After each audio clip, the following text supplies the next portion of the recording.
Hi guys, ang lulutuin ko today for lunch ay gisadong sutanghon. Ayan yung sutanghon at nakaready na ating mga ingredients. Ayan. Tapos ito yung pansit na may luya. Gusto ng amo ko guys, may luya. Ayan yung sibuyas at yung bawang at ang ating breast. Ayan, breast ang gamit ko. Tapos ito yung pansit rin na may broccoli at ang ating repolyo. At hindi mawawala ang ating soy sauce. Let's start cooking! Ayan, mainit ang ating kawali na may olive oil. Igisa natin ang bawang. Isabay na natin ang luya. At kailangan natin medyo i-brown siya guys para lalong sasarap ang ating niluluto.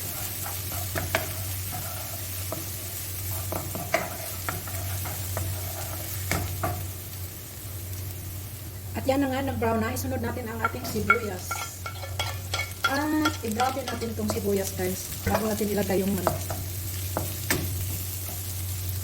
Ayan, medyo brown na siya guys. Itabi lang natin para ma-fry ng konti yung ating manok. Mamaya na natin i-mix pag medyo mag-brown yung manok. At lagyan na lang natin siya ng asin.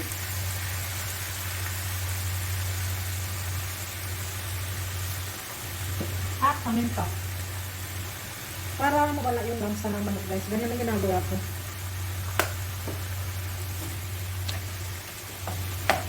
Ayan, haluin. Tapos takpan lang natin.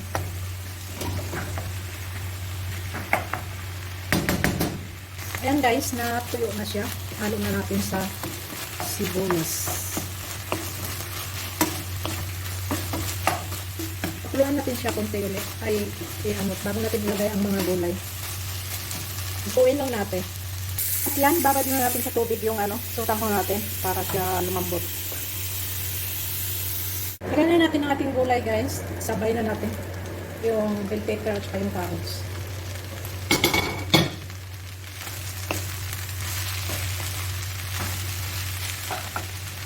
At lagyan na rin natin siya ng toyo.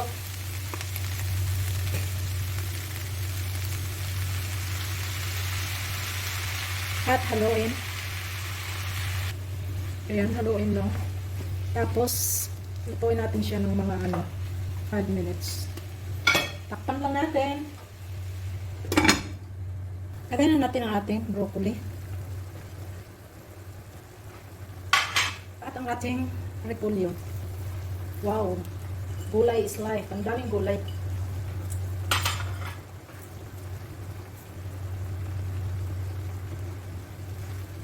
Ang daming gulay. Lagyan natin siya ng konting tubig guys para maano siya. Maluto. Kasi magsisiksik naman ng tubig yung sutanghon. Ayan. Kaya natin siyang maluto. Tapos, doon sa isang kawali ko lutuin ang sutanghon kasi hindi nakasya dito.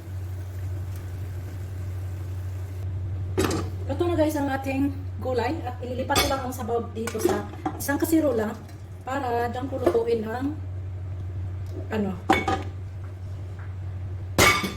dyan ko lutuin yung sutanghon. Dahil medyo matabang, lagyan pa natin siya ng kunting tuyo para magkakulay. At lagyan na natin ang ating sutanghon. At haluin. Dagdagan na lang natin siya kunting tubig kung kulang pa. At halo na natin ang ating gulay. Ito ang pansit na maraming gulay. Pansit gisado na maraming gulay. Ayan guys.